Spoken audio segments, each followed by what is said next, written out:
Games can teach complicated systems, increase difficulty, reward effort, and somehow keep you coming back. Without guilt, without pressure, without the ugh, I failed again feeling. Meanwhile, real life learning, we go hard for 3 days, burn out, restart, repeat. I've been testing a few game mechanics in my own life, and 3 of them completely changed how I approach learning. Not hacks, not dopamine tricks, just mechanics you can actually use. Principle 1: Progression. When I decided YouTube was something I wanted to get into, I went all in. I researched everything: best practices, niches, hooks, thumbnails, storytelling, editing, all the editing softwares, cameras, computers. I was trying to understand the entire ecosystem before even posting consistently. That's level 10 behavior. And I burnt out before I even really started. Games don't do that. They give you level 1. When I stepped back, I asked, what is level 1 for YouTube?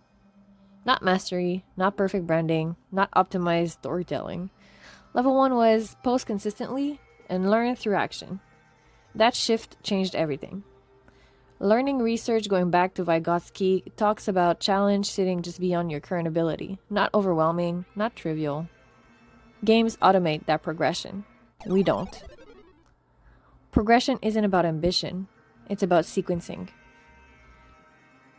Progression doesn't always mean smaller. It means intentional sequencing. Sometimes the thing that gets you unstuck isn't dialing down, it's going immersive. For example, when cooking started feeling repetitive, I didn't scale down. I designed a full themed week around it, planned the menu, built the mood, committed to the art. That wasn't random intensity, it was contained immersion. Games don't just give you tiny steps, they give you chapters, events, boss fights. The point isn't always to start smaller, it's to start at the right level for your current capacity. Too much too fast overwhelms, but the right amount of intensity that creates momentum.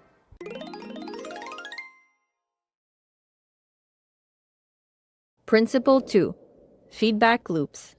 Now here's where most learning systems collapse.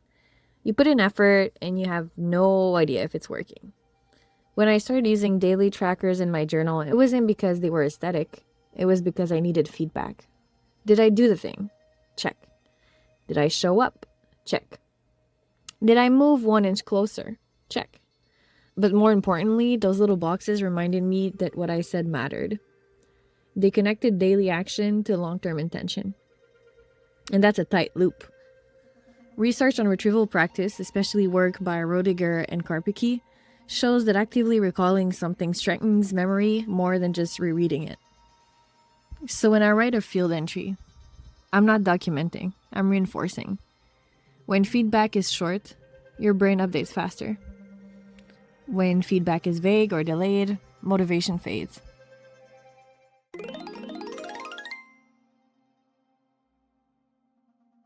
Principle 3: Identity.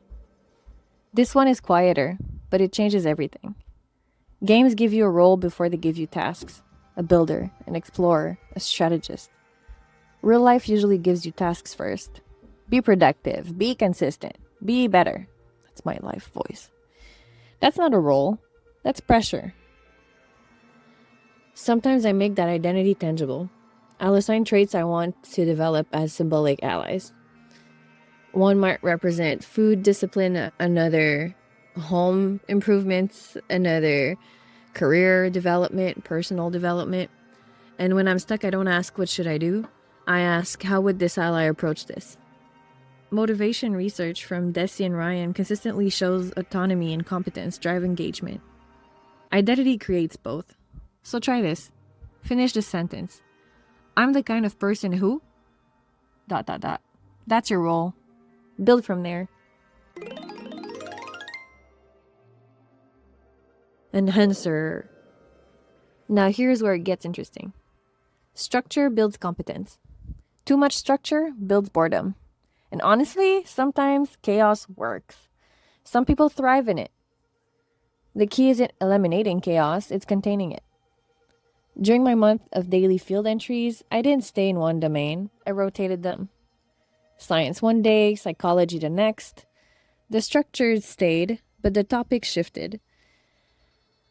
Behavioral research going back to Skinner shows unpredictable reinforcement schedules sustain engagement longer than fixed ones. Not because chaos is magic, but because surprise wakes the brain up. If structure is the skeleton, variability is the spice. If this felt structured but not rigid, that wasn't accidental. You experienced progression, tight feedback, identity framing, and controlled variability. Learning doesn't become compelling because you try harder. It becomes compelling because you build it differently. And I'm still experimenting with this, so I'm curious. Which one of these feel most missing in your current learning system? Progression, feedback, identity, or variability? Let me know. I read everything.